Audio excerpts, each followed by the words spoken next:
Hello everyone, ম্যাক্সবি চ্যানেলে সবাইকে আরও একবার স্বাগতম। আজকে আমি ভিডিওর সাথে সাথে আপনাদের সঙ্গে একটি গিফট ভাউচার শেয়ার করতে যাচ্ছি। গুগল প্লের গিফট কার্ড যেগুলো রয়েছে তার একটি 10 রুপির গিফট ভাউচার আর রিডিম কোড আপনাদের সাথে আমি শেয়ার করতে যাচ্ছি। যে সবার প্রথমে এই কোডটি রিডিম করবে সে আমার পক্ষ থেকে পেয়ে যাবে 10 রুপির একটি গিফট কার্ড গুগল প্লের। আর আজকে আমি যে ভিডিওটি করতে যাচ্ছি সেটি হচ্ছে কিভাবে একটি ফেসে ডুয়েল কালার দিতে হয়। তাহলে চলুন শুরু করি আজকের ভিডিও। আমি এখানে একটি ছবি নিয়ে নিয়েছি, একটি পোর্ট্রেট। সর্বপ্রথমে আমি ছবির লেয়ার অপশনটিতে চলে যাচ্ছি। এখান থেকে নিচে যে অ্যাডজাস্টমেন্ট লেয়ারটি রয়েছে, অ্যাডজাস্টমেন্ট লেয়ার, এখান থেকে গ্রেডিয়েন্ট অপশনটি ওপেন করে নেব। এই যে গ্রেডিয়েন্টের উপরে আমি ডাবল ক্লিক দিয়ে দিচ্ছি। এরপর এই যে নিচে যে বামে যে আইকনটি রয়েছে এখানে ডাবল ক্লিক দিলে এই ডায়লগ বক্সটি ওপেন হয়ে যাবে। এখান থেকে আপনারা যে কালার দিতে চাচ্ছেন গ্রেডিয়েন্টে তার একটি কালার আপনারা সিলেক্ট করে নেবেন। আমি এখান থেকে রেড কালারটি সিলেক্ট করে নেব, ওকে করে দিব।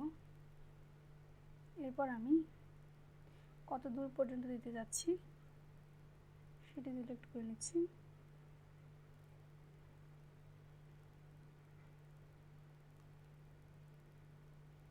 ওকে করে দিচ্ছি। এরপর অ্যাঙ্গেলটিকে আমি 0 করে দিচ্ছি, ওকে করে দিচ্ছি।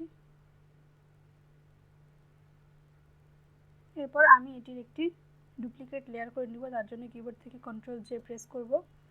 ডুপ্লিকেট লেয়ারটি চলে এসেছে। ডুপ্লিকেট লেয়ারের প্রথমে এই অপশনটিতে আমি ডাবল ক্লিক করব এবং একইভাবে গ্রেডিয়েন্ট এখানে ডাবল ক্লিক করার পরে সেম এই বাঁ পাশের আইকনটিতে একটি ক্লিক করলে এভাবে একটি কালার অপশন চলে আসবে। এখানে ডাবল ক্লিক করবে এবং আমি দ্বিতীয় যে কালারটি নিব সেই কালারটি সিলেক্ট করে নিচ্ছি এবং ওকে প্রেস করে দেব। এখানে একটু ওকে করে দিব। এটির অ্যাঙ্গেল যেটি রয়েছে সেটাকে 180 করে দিচ্ছি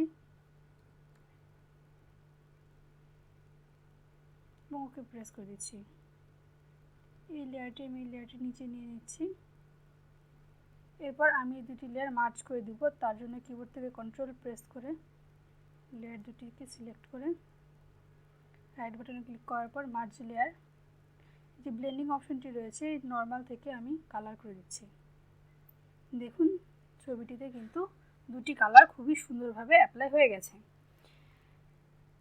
এখন অনেকে এই ব্যাকগ্রাউন্ডে যে কালারগুলো অ্যাপ্লাই হয়েছে এই ব্যাকগ্রাউন্ডে কালারটি আপনারা দিতে চান না, তার জন্য শুধু ফেসে কালার করার জন্য আমাদের প্রথমে এই লেয়ারটি মাস্ক করে নিতে হবে। তার জন্য যে মাস্ক অপশনে একটি ক্লিক করে দিব। লেয়ারটি মাস্ক হয়ে গেছে। এবার মাস্কটিকে আমি ইনভার্ট করে দেব। কিবোর্ড থেকে Ctrl+I প্রেস করব। দেখুন ইনভার্ট হয়ে গেছে। এরপরে আমরা এখান থেকে ব্রাশ টুলটি নিয়ে নিচ্ছি। ব্রাশ টুলটি অবশ্যই সফট রাউন্ড ব্রাশ হতে হবে এবং এর হার্ডনেস 0 করে দিচ্ছি। সাইজ আপনারা এখান থেকে ছোটো বড়ো করে নিতে পারেন বা আপনাদের কিবোর্ড থেকে যে ব্র্যাকেট অপশনটি রয়েছে সেটি প্রেস করে ছোটো বড়ো করে নিতে পারেন। এখন আপনি যে অংশে কালার দিতে যাচ্ছেন ব্রাশটি নিয়ে সেই অংশে এভাবে করে ড্র্যাগ করতে থাকুন। এভাবে করে ড্র্যাগ করলে কালারটি হয়ে যাবে।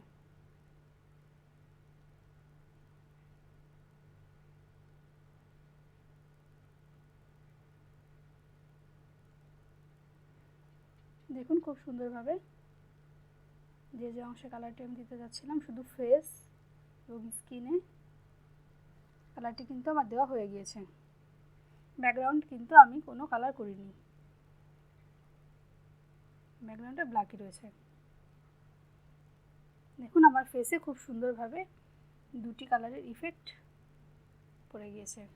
আশা করি আমার আজকের ভিডিওটি আপনাদের খুব ভালো লেগেছে। যদি আমার ভিডিওটি ভালো লেগে থাকে তাহলে অবশ্যই আমার চ্যানেলটিকে সাবস্ক্রাইব করে পাশে রাখা বেল আইকনটি প্রেস করে দিবেন এমন আর নতুন ভিডিও পাওয়ার জন্য এবং আমার ভিডিওটিতে একটি লাইক দিয়ে দিবেন। আর আপনাদের মূল্যবান মতামত আমাদের কমেন্ট সেকশনে জানাতে একদম ভুলবেন না। আর আপনারা ফটোশপের কোন ধরনের টিউটোরিয়াল চাচ্ছেন এটি আমাকে কমেন্ট সেকশনে জানিয়ে দিবেন, তাহলে আমি পরবর্তীতে সে ধরনের ভিডিও করতে পারবো। আর গুগল প্লে স্টোরের যে গিফট কার্ডের নাম্বারটি আমি দিয়ে দিয়েছি, এটি রিডিম করার পরে যে সবার প্রথমে গিফট কার্ডটি পাবেন সে অবশ্যই আমাকে কমেন্টে জানাবেন। Thanks for watching.